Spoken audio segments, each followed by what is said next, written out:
Shalom semua, selamat kembali di dalam ibadah online BM Taman Sri Muhibah. Kami bersyukur Anda dapat menyertai kami pada kali ini. Untuk ibadah kita kali ini, kita akan adakan perjamuan kudus dan kita akan dipimpin oleh Present Worship TSM, dan firman Tuhan akan disampaikan oleh senior pastor kita, Pastor Tram Ipoy. Dimanapun Anda, dalam keadaan apa sekalipun, kami percaya bahwa kasih Tuhan dan kesetiaannya tetap nyata di dalam setiap diri kita. Jadi mari kita persiapkan hati kita, kita datang kepada Tuhan dan kita menyembah Dia.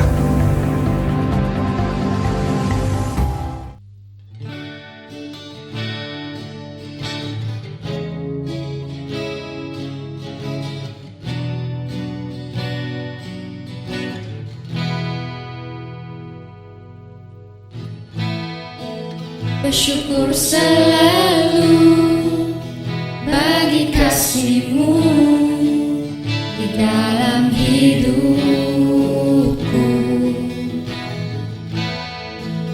dan takkan ku ragu atas rencana-Mu untuk masa depanku.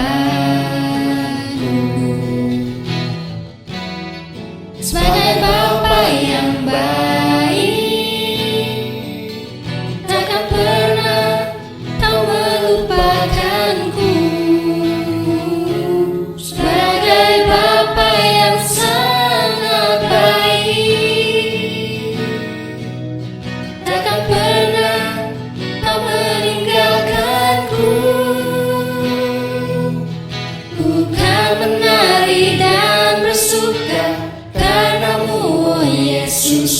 dan bukan minum airmu, bagai rusa rindu selalu ku hidup dalam-Mu dan hidupmu di dalamku. Oh Yesusku, Kau sangat ku cinta.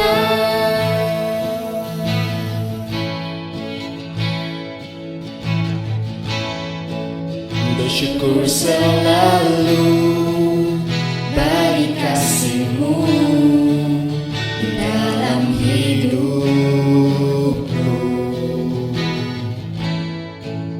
dan takkan ku ragu atas rencana-Mu untuk masa depanku.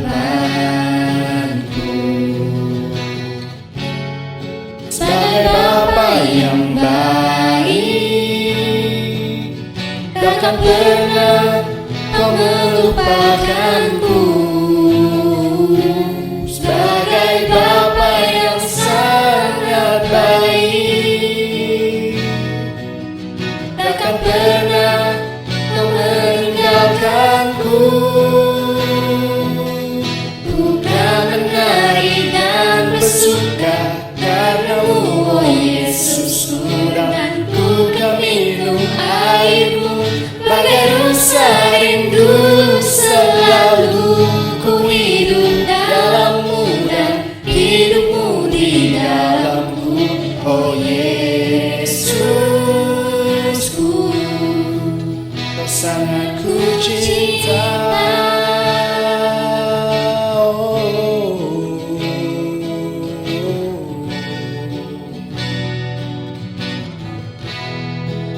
Kau sangat ku cinta.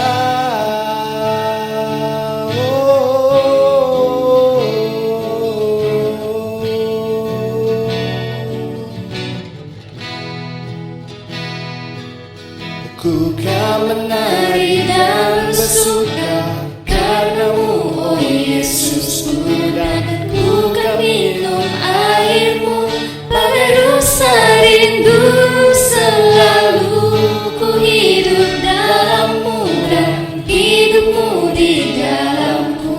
Oh Yesusku, oh Yesusku,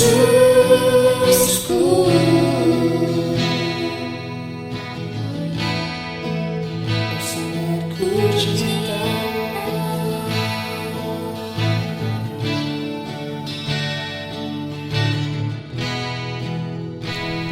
Haleluya. Benar bahwa Tuhan Bapa kita tidak pernah meninggalkan kita.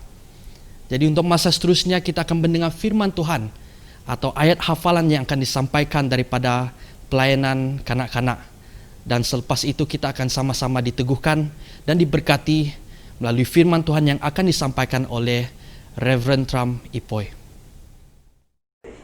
Mazmur 1 ayat 1 hingga 6. Berbahagialah orang yang tidak berjalan menurut nasihat orang fasik, yang tidak berdiri di jalan orang berdosa, dan yang tidak duduk dalam kumpulan pencemooh. Tetapi yang kesukaannya ialah Taurat Tuhan, dan yang merenungkan Taurat itu siang dan malam. Ia seperti pohon yang ditanam di tepi aliran air, yang menghasilkan buahnya pada musimnya, dan yang tidak layu daunnya. Apa saja yang diperbuatnya berhasil. Bukan demikian orang fasik. Mereka seperti sekam yang ditiupkan angin. Sebab itu, orang fasik tidak akan tahan dalam penghakiman. Begitu juga orang berdosa dalam perkumpulan orang benar. Sebab Tuhan mengenal jalan orang benar, tetapi jalan orang fasik menuju kebinasaan. Roma 10 ayat 8 hingga 9. Firman itu dekat kepadamu, yakni di dalam mulutmu dan di dalam hatimu. Sebab jika kamu mengaku dengan mulutmu bahwa Yesus adalah Tuhan, dan percaya dalam hatimu bahwa Allah telah membangkitkan Dia dari antara orang mati, maka kamu akan diselamatkan. Saudara dan saudari yang kukasihi dalam Tuhan Yesus, pada hari ini kita akan makan dan minum daripada jamuan kudus. Ketika Yesus sedang makan bersama-sama muridnya, Yesus mengambil roti serta mengucap syukur dan memecah-mecahkannya dan diberikannya kepada mereka. Ambillah sekalian daripada roti ini untuk memperingatkan, ya. Jadi bagi kita sekarang memperingatkan kematiannya untuk Anda dan saya. Dan makan.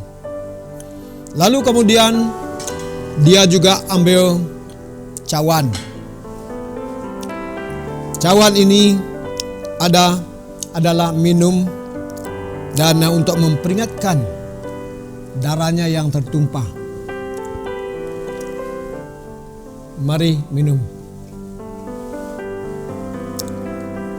Mari kita berdoa. Terima kasih Tuhan, karena lewat daripada jamuan kudus pada pagi hari ini, kami mengingatkan tentang Tuhan Yesus di kayu salib, di mana roti ini memperingatkan kepada kami tubuh Kristus terpecah-pecah buat kami di kayu salib. Dan cawan itu yang kami ambil adalah mengingatkan kepada kami darah Tuhan Yesus tercurah bagi pengampunan dosa kami. Terima kasih Tuhan, karena di dalam nama Tuhan Yesus Kristus kami berdoa. Amin. Petikan firman Tuhan yang saya bawa kita baca pada pagi hari ini terdapat di dalam 1 Petrus pasal 4 ayat 12 sampai ayat yang ke-19. 1 Petrus pasal 4 ayat 12 sampai ayat yang ke-19. Yang berbunyi, saudara-saudara yang kekasih, janganlah kamu heran akan nyala api siksaan yang datang kepadamu sebagai ujian, seolah-olah ada sesuatu yang luar biasa terjadi atas kamu. Sebaliknya, bersukacitalah sesuai dengan bagian yang kamu dapat dalam penderitaan Kristus, supaya kamu juga boleh bergembira dan bersukacita pada waktu Ia menyatakan kemuliaannya. Berbahagialah kamu jika kamu dinista karena nama Kristus, sebab roh kemuliaan, yaitu roh Allah, ada padamu. Janganlah ada di antara kamu yang harus menderita sebagai pembunuh atau pencuri atau penjahat atau pengacau. Tetapi jika ia menderita sebagai orang Kristen, maka janganlah ia malu, melainkan hendaklah ia memuliakan Allah dalam nama Kristus itu. Karena sekarang telah tiba saatnya penghakiman dimulai, dan pada rumah Allah sendiri yang harus pertama-tama dihakimi. Dan jika penghakiman itu dimulai pada kita, bagaimanakah kesudahannya dengan mereka yang tidak percaya pada Injil Allah? Dan jika orang benar hampir-hampir tidak diselamatkan, apakah yang akan terjadi dengan orang fasik dan orang berdosa? Karena itu baiklah juga mereka yang harus menderita karena kehendak Allah, menyerahkan jiwanya dengan selalu berbuat baik kepada Pencipta yang setia. Jadi saudara yang kukasihi dalam Tuhan Yesus, saya mengambil suatu kalimat untuk kita jadikan sebagai pokok renungan kita pada hari ini daripada ayat-ayat yang telah kita baca, yaitu fakta tentang nyala api, ataupun haraplah sesuatu yang tidak diingini berlaku juga. Jangan kita harap yang baik-baik saja, itu maksudnya saudara. Karena setiap orang Kristen yang percaya, yang hidup saleh, juga tidak terkecuali mengalami berbagai-bagai penganiayaan. Mungkin di tempat kerja, di sekolah, di lingkungan sekitar, bahkan mungkin di antara ataupun di dalam keluarga. Pasti ada orang-orang juga yang menolak kebenaran dan menentang Injil Kristus yang kita sampaikan. Karena itu saudara, mari kita lihat di dalam ayat yang ke-12. Di sana kita dapat melihat bahwa kita perlu, kita patut juga mengharapkan penderitaan. Selagi kita di dalam dunia ini, ada masanya kita akan melalui kesukaran dan kebaikan. Ada musim mendung, ada musim hujan, ada juga musim panas.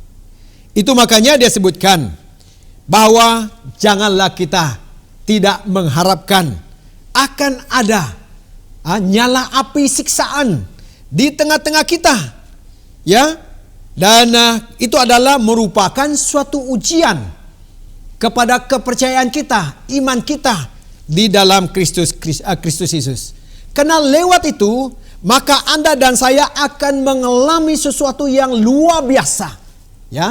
Kalau tidak perkara-perkara ini, penganiayaan ini, penderitaan ini, Anda tidak akan mengetahui sesuatu yang luar biasa. Mujizat terjadi. Tetapi pada waktu semua ini terjadi, maka diberikan jalan untuk kamu dan saya keluar daripada masalah itu. Itu adalah merupakan mujizat. Sebagai orang yang percaya kepada Tuhan, apatah lagi sebagai hamba Tuhan, saya bersyukur sekali setiap kali bertemu ataupun menghadap penderitaan, Tuhan memberi jalan keluar. Tidak ada yang Tuhan tidak beri jalan keluar, saudara. Waktu kesukaran, Tuhan memberikan kelegaan dan lepaskan daripada masalah tersebut. Nah, karena itu jangan lupa bahwa pasti akan ada penderitaan. Bukan kita mau itu terjadi, tapi percaya bahwa Tuhan akan menolong kita melepaskan daripada semua penderitaan itu. Yang kedua, bahwa bersukacitalah di dalam penderitaan. Di dalam ayat yang ke-13 sampai ayat yang ke-14, di mana dia mengatakan sebaliknya, maksudnya di sebaliknya semua penderitaan yang kita hadapi, bersukacitalah katanya. Bersukacita sesuai dengan bagian kamu dalam penderitaan Kristus. Kita harus bersukacita. Supaya kamu juga boleh bergembira dan bersukacita pada waktu Ia menyatakan kemuliaannya. Nah saudara, kenapa orang Kristen, orang percaya kepada Tuhan Yesus lain daripada orang-orang yang agama lain? Ya, orang lain mungkin bersukacita karena dia mendapatkan harta banyak, tapi itu tidak menjaminkan kesukaan, kegembiraan dalam hidup saudara. Apa yang kita perlu adalah dari dalam. Ya, dari dalam. Bukan berarti kita tidak boleh jadi kaya. Boleh. Dengan tambahnya percaya kepada Tuhan, menambahkan sukacita itu yang meluap dan akan penuh, saudara. Dan ia akan dibagikan kepada orang lain. Itu makanya lain sekali kesukaan pada orang percaya daripada yang tidak percaya, saudara. Nah, kemudian kita lihat, berbahagialah kamu, ya, kamu dan saya, saudara, jika kamu dinista karena nama Kristus, sebab roh kemuliaan, yaitu roh Allah, ada padamu. Ya, banyak kali orang menghina, kau ini dipakai iblis, kau ini matamu sudah tutup dengan uang, dan engkau ini terlibat dengan ini dan itu dan sebagainya, saudara. Kalau kamu ingat kamu adalah orang yang percaya kepada Tuhan, maka engkau tidak akan mudah terpedaya, tidak mudah membalas kata-kata hinaan, ya, omong orang yang tidak baik terhadap Anda. Anda akan tegap dan tenang dan bergembira, dan Anda akan melihat semua itu berlalu dengan baik, saudara. Dan sukacita akan datang ke dalam hidup Anda, saudara. Nah, jadi ya saudara yang kukasih dalam Tuhan, penderitaan kita itu berarti persekutuan kita dengan Kristus. Ya, pada waktu kita di dalam penderitaan, kita menjadi apa nih? Daripada itu kita ada persekutuan yang erat. Ya, kita datang berdoa. Di dalam masalah kita datang berdoa dan membuatkan persekutuan kita lebih erat, saudara. Itulah tujuannya penderitaan, bukan membuat kita siksa, bukan membuat kita tidak percaya. Penderitaan kita itu berarti kemuliaan di masa hadapan, saudara. Dan itu menjadi sejarah. Itu menjadi kesaksian Anda. Ya, banyak orang-orang yang saya lihat sudah terlepas daripada genggaman si iblis ataupun ikatan iblis. Apabila dia sudah lepas, dia memuji dan memuliakan Tuhan. Tiap kali dia akan menyampaikan kesaksian-kesaksian itu, saudara. Dan kemudian kita lihat, saudara, bahwa penderitaan kita membawa kita kepada pelayanan Roh Kudus, ya. Dia datang melayani kita. Di masanya kita tidak dapat buat apa-apa, saudara. Roh Kudus datang dan menemani kita dan menunjukkan jalan untuk kita keluar dan memberikan kelegaan, saudara. Luar biasa. Dan penderitaan kita mungkin kita untuk memuliakan nama Yesus. Jadi penderitaan kita itu memungkinkan Anda dan saya untuk memuliakan Tuhan, saudara. Nah, jangan sekali rasa kecewa, putus asa, dan rasa tidak ada lagi jalan keluar, mau memendekkan hidup, itu adalah perbuatan bodoh, ya. Tidak sepatutnya itu dari keluar, tetapi itu adalah perbuatan bodoh. Kalau kita pikir dalam penderitaan kita mau memendekkan hidup kita. Di dalam ayat yang ke-15 sampai ayat yang ke-18 kita lihat bahwa kita perlu periksakan hidup kita. Ya, Anda harus periksakan hidup Anda di dalam Kristus Yesus. Di mana dia mengatakan bahwa mengapa saya menderita? Ya, itulah boleh jadi satu soalan kita. Mengapa saya disiksakan? Di dalam ayat yang ke-15, jangan ada di antara kamu yang harus menderita sebagai pembunuh atau pencuri atau penjahat atau penguasa. Sedih sekali kalau kita di dalam penganiayaan, penderitaan karena perbuatan bodoh kita ini, saudara. Ya, apa sebabnya kita menderita? Nah, mungkin karena itu, ataupun mungkin kita menderita karena Kristus. Yang kedua, apakah saya malu atau memuliakan Kristus? Di mana dia menyebutkan di dalam ayat yang ke-16, tetapi jika kita menderita sebagai orang Kristen, maka janganlah ia malu, melainkan hendaklah ia memuliakan Allah. Kita tidak akan rasa malu kalau kamu ditangkap, masuk ke penjara karena menyebarkan Injil.